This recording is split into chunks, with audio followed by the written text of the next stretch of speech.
Tinggi rata-rata pemain NBA adalah 201 cm.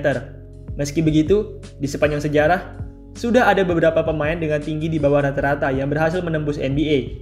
Ada beberapa pemain NBA dengan tubuh pendek, seperti misalnya Isaiah Thomas, Al Boykins, Nate Robinson, Spud Webb, dan masih banyak lagi yang berhasil menembus NBA.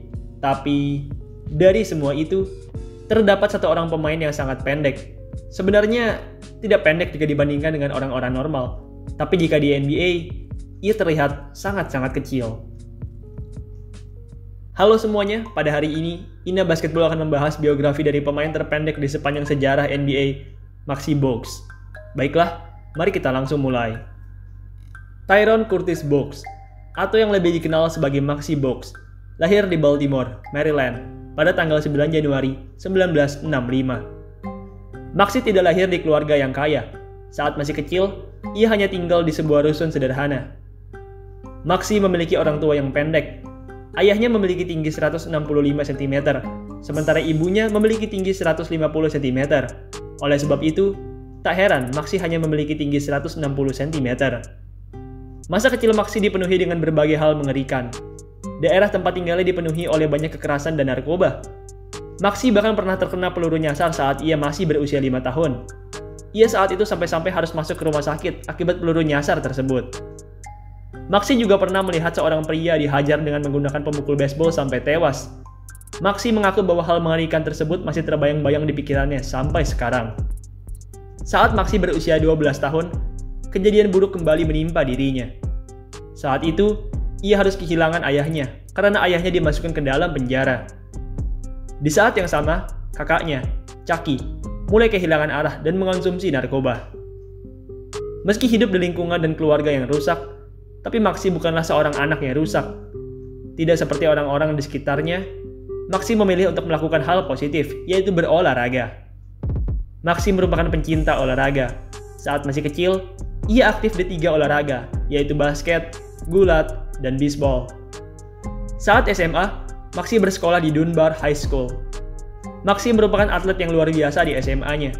Meski bertubuh pendek, tapi Maxi memiliki kecepatan, atletisme, serta kekuatan yang luar biasa. Tim SMA yang dibela Maxi merupakan tim yang sangat kuat. Selain Maxi, ada beberapa calon pemain NBA lain yang membela tim SMA tersebut. Dunbar High School sendiri saat itu berhasil meraih rekor sempurna tanpa kalah. Dengan rekor tersebut, tim basket Dunbar yang dibela Maxi pun mendapat julukan sebagai tim SMA terkuat yang pernah ada di Amerika. Maxi bermain sangat baik di SMA. Saking bagusnya, usai lulus pada tahun 1983, Maxi pun langsung mendapat banyak tawaran beasiswa dari berbagai kampus terkemuka. Dari sekian banyak kampus yang menawarinya, Maxi pun memilih untuk masuk ke Wake Forest University. Musim pertama menjadi musim yang berat bagi Maxi. Maxi hanya mendapat menit yang sedikit di musim pertamanya. Ia juga saat itu punya persentase yang buruk, yaitu 30% field goal dan 69% free throw. Di musim keduanya, Maxi mulai mengalami perkembangan. Saat itu, Maxi sudah mulai dijadikan starter. Menit bermainnya juga mengalami peningkatan yang signifikan. Di musim ketiganya, Maxi sudah dipercaya untuk menjadi starter utama. Maxi tampil sangat bagus sebagai starter. Saat itu, Maxi yang bermain pada 29 pertandingan berhasil mencatatkan rataan sekitar 11 poin, 8 assist, dan 3 steals. Karena performa Maxi yang bagus di musim juniornya, pada tahun 1986, Maxi pun terpilih untuk bermain untuk timnas Amerika di FIBA World Championship. Di timnas, Maxi bertemu dengan berbagai pemain hebat kuliahan lain, mulai dari Steve Kerr, Kenny Smith, hingga The Admiral, David Robinson. Maxi tampil cukup bagus di turnamen ini. Saat itu, Maxi yang bermain pada seluruh 10 pertandingan, berhasil menjadi pemimpin untuk Amerika dalam assist dan steal. Maxi juga berhasil menolong Amerika membawa pulang emas di kejuaraan tersebut. Amerika saat itu berhasil meraih emas, usai mengalahkan Uni Soviet di final dengan skor 87-85. Usai membawa pulang emas, Maxi pun lanjut bermain di musim kuliah keempatnya, yaitu musim 1986-1987. Maxi tampil semakin bagus di musim kuliah keempatnya ini. Saat itu, Maxi berhasil menjadi pemain terbaik di timnya dengan catatan rata-rata sekitar 15 poin dan 9 assist. Sayangnya, meski bagus secara individu, tapi Maxi gagal membawa timnya ke NCAA turnamen. Wake Forest saat itu kalah dari North Carolina State, membuat mereka tidak bisa masuk ke NCAA turnamen.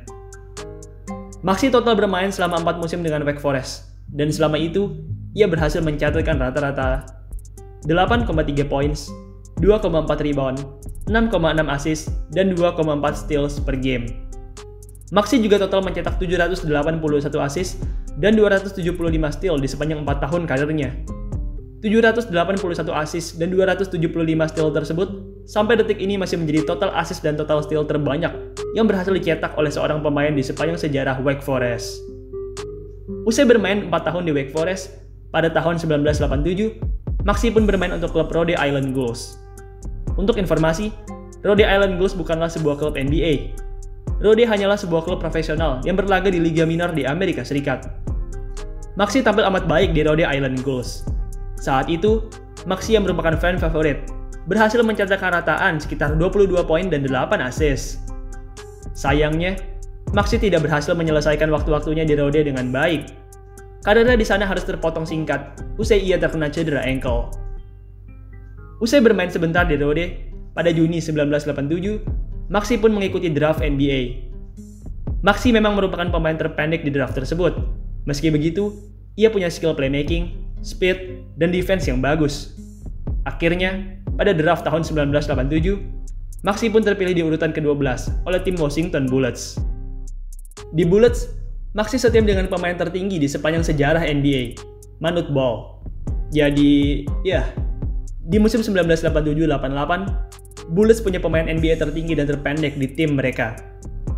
Maxi tampil cukup baik di musim pertamanya ini. Saat itu, Maxi yang merupakan seorang point guard pelapis, berhasil menjadi playmaker yang solid dari bangku cadangan. Pertandingan terbaik Maxi di musim pertamanya ini adalah pada pertandingan tanggal 9 Februari 1988, tepatnya saat Bullets berhadapan dengan New Jersey Nets. Saat itu, Maxi yang bermain selama 26 menit, tampil efisien dengan 15 poin, 6 assist, dan 2 steals. Maxi juga punya persentase field goal yang sangat baik di game tersebut. Maxi saat itu berhasil memasukkan 6 dari 7 tembakannya, atau artinya, ia berhasil mencatatkan 85% field goal. Pada offseason 1988, sebuah tim baru, Charlotte Hornets, datang ke NBA. Menurut aturan NBA, sebuah tim baru boleh memilih pemain-pemain dari tim yang ada di NBA, dan saat itu, Maxi Box merupakan salah satu pemain yang terpilih tersebut. Akhirnya, pada offseason 1988, Maxi pun bergabung dengan Charlotte Hornets. Di Hornets, Maxi setim dengan beberapa pemain muda bertalenta yang lain, seperti Rex Chapman, Del Curry, hingga pelatih CLS Knight, Brian Rossum. Maxi mengalami peningkatan di musim NBA keduanya ini. Ia memang masih menjadi point guard pelapis, meski begitu, menit serta produksinya mengalami peningkatan. Oh ya, di musim 1988-89 ini, Maxi juga sempat mencetak karir high dalam assist. Pada pertandingan tanggal 23 April 1989, Maxi berhasil mencetak 19 assist. 19 assist tersebut merupakan pencapaian assist tertinggi yang pernah ia cetak di sepanjang karirnya di NBA. Usai melewati musim Hornets pertamanya dengan baik, Maxi pun lanjut bermain di musim NBA ketiganya, yaitu musim 1989-1990. Maxi kembali mendapat peningkatan menit bermain di musim ketiganya ini. Saat itu, menit bermainnya bertambah dari yang sebelumnya sebesar 22 menit per game menjadi 34 menit per game. Maxi juga mengalami perkembangan besar di musim ketiganya ini. Di musim tersebut, Maxi yang merupakan seorang point guard utama Hornets nyaris mencatatkan rataan double-double dalam poin dan assist. Pertandingan terbaiknya Maxi di musim ketiganya ini adalah pada pertandingan tanggal 3 Maret 1990, tepatnya saat Hornets berhadapan dengan Sacramento Kings. Saat itu, Maxi yang bermain selama 43 menit, tampil amat bagus dengan 22 poin, 3 rebound, 14 assist, dan 4 steals. Pertandingan melawan Sacramento ini bukan hanya pertandingan terbaiknya di musim 1989-1990, tapi juga merupakan pertandingan terbaik yang pernah ia jalani di sepanjang sejarah karirnya di NBA. Maxi total bermain pada 81 pertandingan di musim ketiganya ini, dan selama itu, ia berhasil mencatatkan rata-rata 9,4 poin, 2,6 rebound, dan 10,7 assist per game. Di dua musim berikutnya, Maxi tetap dipercaya sebagai point guard utama. Maxi memang tidak selalu menjadi starting point guard di dua musim tersebut. Meski begitu, sebagian besar pertandingannya ia mulai dengan menjadi starter. Musim 92-93 merupakan musim starting penuh pertama dari Maxi. Pada musim tersebut, Maxey menjadi starter pada 80 dari 81 pertandingan. Ia juga menjadi pemain dengan menit terbanyak ketiga di timnya. Maxey tampil bagus di musim 92-93 ini. Selain tampil bagus dalam playmaking, Maxey juga saat itu tampil bagus dalam scoring. Maxey saat itu berhasil mencatatkan 10 points per game. Itu merupakan pertama kalinya ia berhasil mencatatkan double digit dalam points per game. Momen paling memorable dari Maxey di musim 92-93 ini adalah pada saat tanggal 14 April 1993, tepatnya saat ia berhadapan dengan New York Knicks. Pada pertandingan tersebut, Maxey berhasil memblok salah satu center terbaik di NBA, Patrick Ewing. Blok ini merupakan salah satu blok paling keren yang pernah Maxey cetak di sepanjang karirnya di NBA. Musim 93-94 merupakan musim terbaik Maxey di NBA. Maxey benar-benar tampil sangar di musim tersebut. Saat itu, Maxey yang berusia 29 tahun berhasil mencatatkan double-double, yaitu 10,8 poin dan 10,1 assist. Ya, Maxey menjadi mesin double-double di musim tersebut. Ini merupakan hal yang sangat luar biasa untuk pemain sependek Maxey. Selain mencatatkan double-double, Maxey juga punya pertandingan yang unik di musim 93-94 ini. Pada pertandingan melawan Detroit Pistons, Maxey berhasil mencetak career high, yaitu 10 rebound. Ya, pada pertandingan tersebut, Maxey berhasil mencetak double digit dalam rebound. Maxey sendiri saat itu merupakan pengumpul rebound terbanyak pada pertandingan tersebut. 10 rebound yang ia cetak merupakan yang terbesar, mengalahkan berbagai rebounder hebat yang lain seperti Larry Johnson, Charles Jones, dan lain sebagainya. Maxey bermain sangat bagus di musim ketujuhnya ini. Sayangnya, tim yang dibela Maxey gagal masuk ke playoff. Hornets saat itu hanya mampu meraih 41 kemenangan, membuat mereka tidak lolos ke playoff. Usai gagal masuk ke playoff, Maxey pun lanjut bermain di musim ke-8-nya, yaitu musim 94-95. Sama seperti musim sebelumnya, Maxey tetap bermain cantik di musim ke-8-nya ini. Ia bahkan saat itu berhasil meningkatkan produktivitasnya dalam poin. Berbeda dengan musim sebelumnya, pada musim 94-95 ini, Maxey berhasil membawa timnya meraih 50 kemenangan, membuat mereka lolos ke playoff. Maxey dan kawan-kawan mengalami kesialan di playoff. Saat itu, di ronde pertama, mereka langsung dipertemukan dengan tim yang sangat kuat, Chicago Bulls. Maxey mengalami penurunan di serial melawan Bulls ini. Saat itu, Maxey hanya mampu mencatatkan 8 poin dan 6 assist dengan persentase field goal yang amat buruk. Oh iya, playoff tahun 95 ini juga merupakan serial playoff paling terkenal dari Maxey. Mengapa? Itu karena pada serial ini, Maxey berhadapan langsung dengan Michael Jordan. Banyak rumor yang mengatakan bahwa Jordan saat itu melakukan trash talk kepada Maxey, dan semenjak itu, karir Maxey menjadi menurun. Maxey sendiri menyangkal kalau trash talk dari Jordan itu membuat karirnya menurun. Pada beberapa wawancara, Maxey mengatakan bahwa karirnya memang menurun semenjak playoff tahun 95 tersebut. Meski begitu, ia mengatakan bahwa karirnya menurun karena cedera, bukan karena trash talk dari Michael Jordan. Oh iya, ngomong-ngomong, Maxey dan kawan-kawan kalah pada serial playoff ini. Mereka saat itu kalah dari Bulls dengan skor 3-1. Musim 95-96 menjadi musim yang sial bagi Maxey.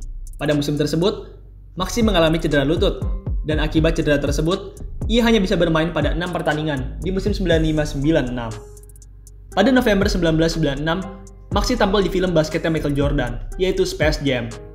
Saat itu, ia dan beberapa pemain NBA lainnya seperti Charles Barkley, Shawn Bradley, Larry Johnson, dan Patrick Ewing berakting sebagai pemain yang kehilangan skill basketnya akibat dicuri oleh para monster.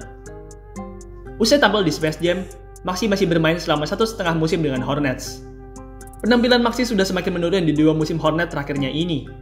Cedera dan usia yang sudah makin menua merupakan faktor dari penurunan performa ini. Pada November 1997, Maxey pun di-trade ke Golden State Warriors. Maxey mengaku kesal begitu tahu bahwa dirinya di-trade. Pasalnya, beberapa hari sebelum ia di-trade, sang owner sudah berjanji bahwa Maxey akan terus dipertahankan oleh Hornets. Tapi nyatanya, janji dari owner itu hanyalah janji palsu belaka. Maxey tampil dengan solid di Warriors. Saat itu, Maxey yang sudah beralih tugas menjadi point guard pelapis, berhasil mencatatkan produksi yang baik dalam poin dan assist. Maxey rupanya tidak lama di Warrior. Usai 2 musim, kontraknya dengan Warrior pun habis. Usai kontraknya habis, pada off-season 1999, Maxey pun memutuskan untuk bergabung dengan tim dari Kanada, Toronto Raptors. Di Raptors, Maxey bergabung dengan 2 pemain muda bertalenta, yaitu Vince Carter dan Tracy McGrady. Selain bergabung dengan Carter dan McGrady, Maxey juga bertemu kembali dengan sahabat karibnya di Hornets, Dell Curry. Maxi tetap tampil cantik di Raptors. Ia bahkan sempat mencetak career high 24 poin pada salah satu pertandingan di musim Raptors pertamanya. Musim 1999-2000 rupanya merupakan musim penuh Raptor pertama dan terakhir Maxi. Pada musim berikutnya, cedera lutut Maxi kembali kambuh, dan akibat hal itu, ia pun harus absen pada banyak pertandingan. Pada Agustus 2001, Maxi pun di-trade ke Dallas Mavericks. Maxi tidak bermain pada satu game pun dengan Mavs. Saat itu, ia meminta Mavs untuk melepasnya karena ia ingin fokus merawat ibunya yang sedang sakit kanker. Usai dilepas oleh Mavs, karir basket profesional Maxi pun resmi selesai. Maxi Box total bermain selama 14 musim di NBA, dan selama itu, ia berhasil mencatatkan rata-rata 7,7 points, 2,6 rebound, 7,6 assist, dan 1,5 steals per game. Sepanjang karirnya, ia paling dikenal sebagai legenda dari Charlotte Hornets. Sampai video ini dibuat, ia masih menjadi pengumpul assist dan steal terbanyak dari Charlotte Hornets. Pada tahun 2001, Maxi masuk ke dalam Wake Forest Hall of Fame. Ia saat itu menjadi salah satu tokoh yang terpilih untuk masuk ke dalam jajaran tokoh paling legendaris di Universitas Wake Forest. Pada tahun 2003, Maxi diundang ke acara NBA All-Star. Saat itu, ia bermain bersama para artis dan pemain legenda NBA di Celebrity Game 2003. Pada tahun 2005, Maxi diangkat sebagai pelatih untuk tim WNBA, Charlotte Sting. Maxi tidak punya performa yang bagus sebagai pelatih. Saat itu, tim Charlotte Sting yang ia latih sering mendapat kekalahan. Maxi sendiri hanya 2 tahun menjadi pelatih dari Sting. Pada awal 2007, Sting bubar dari NBA dan akhirnya, karir kepelatihan Maxi di Sting pun juga resmi selesai. Usai menjadi pelatih, Maxi aktif di berbagai acara-acara NBA. Ia hadir di berbagai gelaran NBA All-Star, NBA World Tour, acara junior NBA, dan masih banyak lagi. Pada tahun 2015, Maxi menikahi kembali mantan istrinya, Kim Box. Untuk informasi, Maxi sempat bercerai dengan Kim pada tahun 1997, dan akhirnya, usia 18 tahun bercerai, mereka pun memutuskan untuk bersatu kembali di tahun 2015. Pada 2018, Maxi datang ke Indonesia. Saat itu, ia dan junior NBA datang untuk memberikan pelatihan untuk anak-anak Indonesia. Ia juga sempat bertemu dengan beberapa tokoh terkenal seperti Augie Fantinus, Kemal Palevi, hingga Wakil Gubernur Jakarta, Sandiaga Uno. Saat ini, Maxi masih aktif di berbagai kegiatan NBA. Ia masih sering menghadiri berbagai acara-acara NBA, khususnya acara coaching clinic. Maxi benar-benar mencintai basket. Keaktifannya saat ini dalam berbagai acara basket merupakan bukti dari pernyataan tersebut. Baiklah, itulah tadi biografi dari pebasket terpendek di sepanjang sejarah NBA, Maxi Box. Maxi merupakan seorang pribadi yang luar biasa. Maxi membuktikan kepada dunia bahwa fisik tidak menjadi penghalang untuk bisa bermain di NBA. Ia membuktikan bahwa apapun dapat terjadi, asal kita rajin dan percaya. Baiklah, sekian video pada hari ini. Terima kasih buat kalian yang sudah menonton. Dan sampai jumpa di video selanjutnya.